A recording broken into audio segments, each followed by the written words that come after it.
Hello everyone, welcome to The Beat, a news and talk program brought to you by the Center for Community Media at Worcester State University. I am your host, Maria Cairns-Galeano. Joining us in studio today is Jennifer Quinn, the Health and Wellness Educator at Worcester State University. Welcome, Jennifer. Thank you for joining us. Thanks for having me. So first, can you explain what you do in your position as Health and Wellness Educator here? Yes.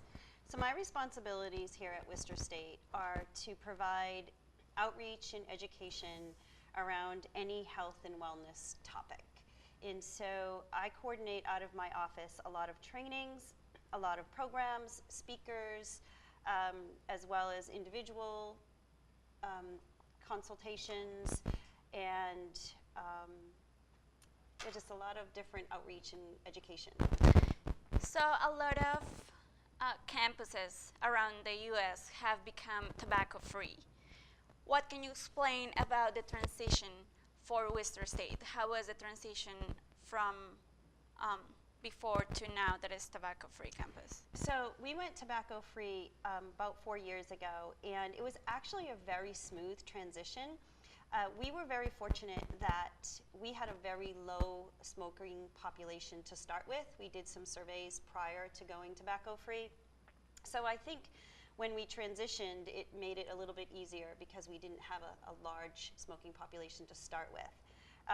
But what we made sure that we did was really do a lot of outreach and education prior to going tobacco-free. So we went tobacco-free in September, but the semester before and all of that summer, we really let our students, faculty, and staff know that it was coming, and we were here if they had questions or they wanted to quit or they needed any resources. Okay, so you didn't have any problems, you guys didn't face any problems in the transition? Not really, no. We really didn't have any huge roadblocks whatsoever. That's awesome. So in the media, we are hearing a lot of cases of sexual assault in the government, in Hollywood, in educational settings. So what can you explain about the RAD and One Love program that you guys have here? Okay, so a lot of our sexual assault programming and education here at Worcester State is coordinated out of our counseling center. But what I do specifically out of my office is I teach a class called RAD, Rape, Aggression, Defense. I teach it every semester with one of our campus police officers. And that is a class specifically for women to teach them about how to be safe, how to be sure that our surroundings are safe, but then also some physical self-defense if needed. Okay, and can anyone join those classes? Yes, as long as they're a female. This is a female program, but yes. And where do they take place? Typically in the Wellness Center, but it kind of depends on space. Okay, and at most college campuses, the number of students that drink alcohol while they are underage is pretty high. What is your office doing to prevent that? Okay, so alcohol and drug education really takes up a lot of my time in my position, as you can imagine, because on all college campuses there is underage drinking as well as of-age drinking. And so what we do here at Worcester State is pretty comprehensive with our alcohol education. We target individuals and as well as population and community. So we really enforce our policies. So as a community, we really make sure that we have our policies in place and that people obey them to the best of their ability, but there are consequences if they don't. As far as targeting different populations, I do outreach and education for freshmen, for student athletes, and some of the other populations that we know are high risk for potential drinking. And then we have in my office individual counseling and basics and motivational interviewing, so they can come meet with me one-on-one if they would like to, or if they're referred there because of a sanction. And we can discuss strategies on how to improve their drinking behaviors if need be. So I know there's another program with peer health educators. What is a peer health educator and what do they do? So I advise the peer health educators, and they are a group of students on campus who are interested in health and wellness outreach and education. And what the peer educators do really changes from semester to semester a little bit, because they drive some of the programming that happens. But typically they do a lot of passive tabling events about all wellness topics. So for example, this semester they've done tables on alcohol, on the flu, on hand washing, breast cancer, so I can think of off the top of my head. So that kind of changes all the time. And then we've collaborated with University Police to do some drunk driving awareness, and we're working on right now some other fun programming around stress and nutrition and sexual health. Do you think stress and the pressure of peers in the school setting drives students underage to drink more? Statistically, the answer to that would be yes. I mean, we know the number one thing that inhibits college students' success is stress. And so some students will use alcohol as a coping mechanism to help them relieve their stress. So yeah, it could increase, to try and help them relax a little bit. So besides alcohol, we have marijuana. And marijuana was just legalized in Massachusetts. Do you think that law change affected your office in any way? Our marijuana sanctions are up a little bit, meaning the number of students who have gotten caught. But we haven't seen any significant changes on campus.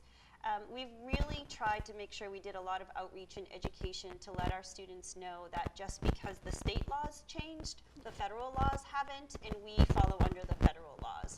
So nothing is going to change on our campus as far as allowing, marijuana here.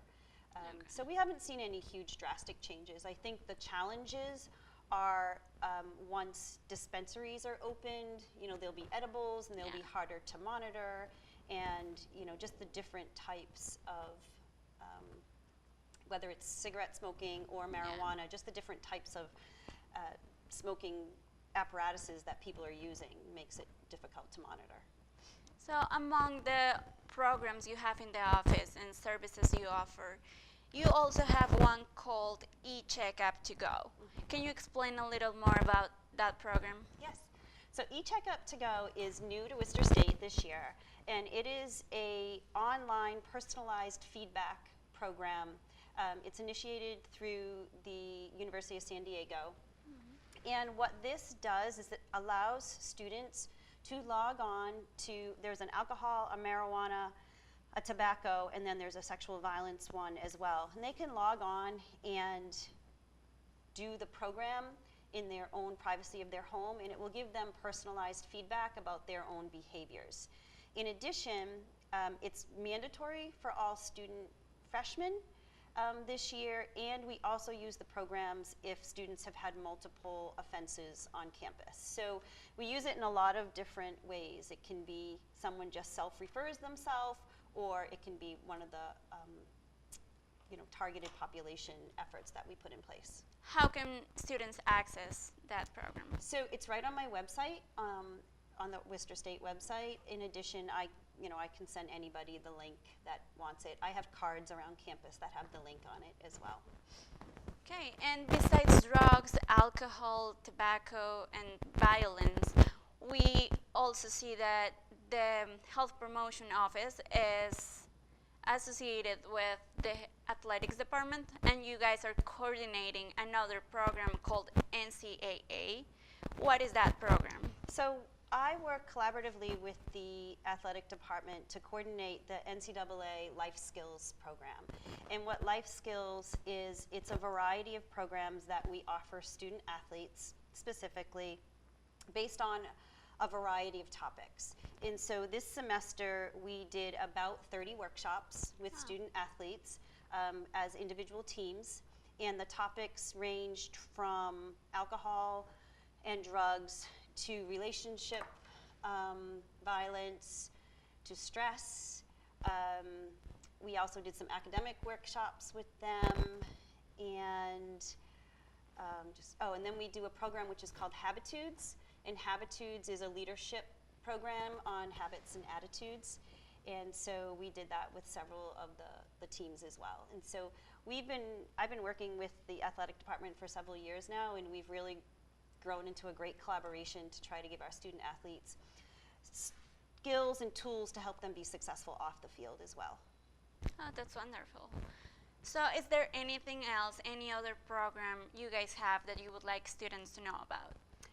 I mean, that pretty much covers most of them. I mean, like I said, the peer educators spend a lot of time doing sexual health education and outreach, so they're working really hard on that. We're working on some nutrition, and going to work with Chartwells to try and give some information there, more information to students. But I think we've pretty much covered most of what I do out of my office. If students needed counseling, can they go to your office for counseling on any of these topics? So I am not a counselor, and so if someone is looking for personal counseling, they should go to the counseling services office. But if someone wants to talk to me specifically about drug or alcohol education, and sometimes they'll come to me and we'll have a discussion about their drinking behaviors, and then I refer them on to counseling. They certainly can start in my office. I see a lot of students, they come for whatever reason, and then we decide maybe we should head over to the counseling office. And where is your office exactly? My office is on the 3rd floor of the Student Center. It's room 338, and it's right in the Student Affairs wing. Okay, thank you very much for being here today. Thank you. Thanks for having me. Thank you for watching this segment for The Beat. Please remember to like our Facebook page and follow us on Twitter. We'll see you next time.